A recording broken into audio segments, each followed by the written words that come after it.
আসসালামু আলাইকুম। আমি রোকেয়া কুকস থেকে রোকেয়া করছুম। আজকে তোমার ঘরের কাজকে শ্যামাই কলি পিঠা বানিয়ে দেখেন। আজকে পোলায় চাল, আলু চাল, পিঠার চাল কিনছম।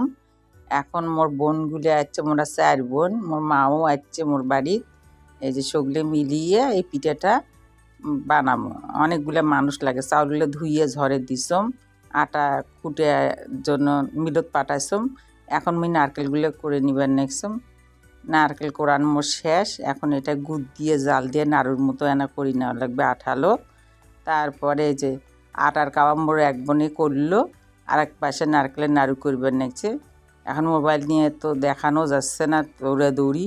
এই যে তোমার ঘরকে যে নারকেলগুলো নাড়ু করা হয়েছে ওপাকে এপাকে ওই সেমাইগুলো করবার লাগছে। সেমাই বানান শেষ।